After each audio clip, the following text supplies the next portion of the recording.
What is up, Sopranos fans? Kino here, and we are back with another day of Sopranos Timber. Today we're looking at the 8th episode of Season 6, Johnny Cakes.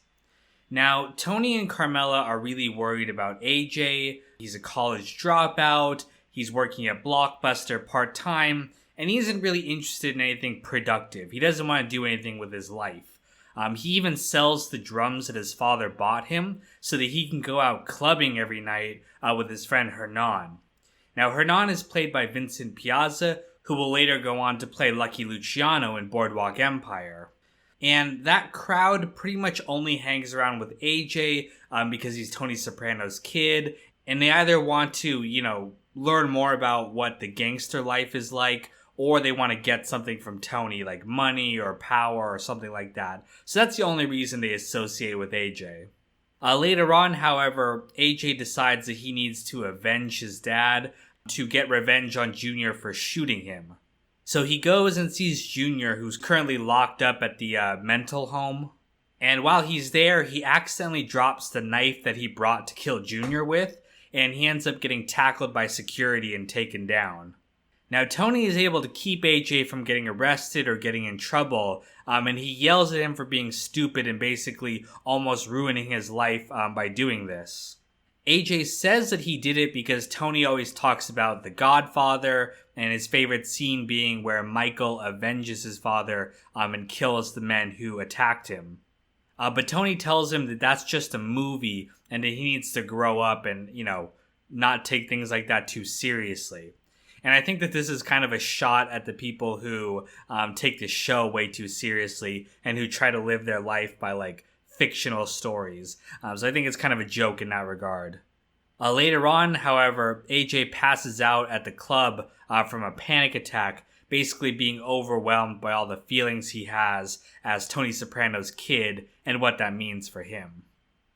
Meanwhile, Vito is still hiding out in New Hampshire. He can't even tell his wife and kids where he's at because he's scared that if anyone ever finds out, they'll come kill him. Phil especially really wants to kill Vito because Vito married his cousin, and he takes it as a personal disrespect. His cover story for being in New Hampshire that he tells all the locals is that he's there to write a book on Rocky Marciano. But while he's there, he starts to grow close with Jim, the owner of the local diner, whose nickname is Johnny Cakes, the title of this episode. One night after being out at a bar, Jim ends up kissing him, but Vito pushes him away, and this leads to them getting into a fight.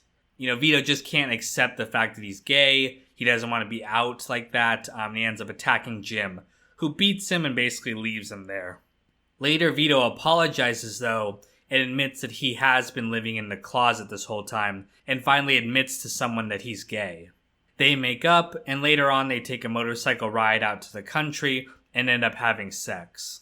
So we can see a relationship developing between these two. Meanwhile, Tony is approached by a real estate agent named Juliana Skiff. She represents Jamba Juice, who wants to buy the chicken store that Tony owns. He doesn't really want to sell the building because the business has been there forever, and it really gives a lot of character to the neighborhood. However, he is interested in Juliana. She is beautiful, and he wants to, have sex with her. She eventually convinces him to accept the deal, and they end up going back to her place to celebrate, and this leads to them starting to have sex. However, Tony really feels guilty about cheating on Carmela, especially after she took care of him after the shooting, and he abruptly leaves in the middle of sex and goes back home. However, he's still pretty angry about not getting sex, and so he ends up yelling at Carmela when he gets home. So we can see that even when Tony does the right thing, he still ends up making a mess of it by his actions. Later on, the chicken store is sold to Jamba Juice, and Patsy, who collects money from the place, complains that it's over for the little guy. Earlier in the episode, they tried to shake down this big coffee chain to get protection money like they do with small businesses, but it doesn't work because the corporations are just way more powerful than the mafia, and they're taking over this old neighborhood, they're revitalizing it, and it's basically over for the mafia as these corporations come in and start taking everything over. But it's a pretty funny image that Patsy is complaining about basically being the victim in this circumstance. But that is the episode Johnny Cakes. Thank you guys so much for watching, and stay tuned for the next Soprano log coming tomorrow.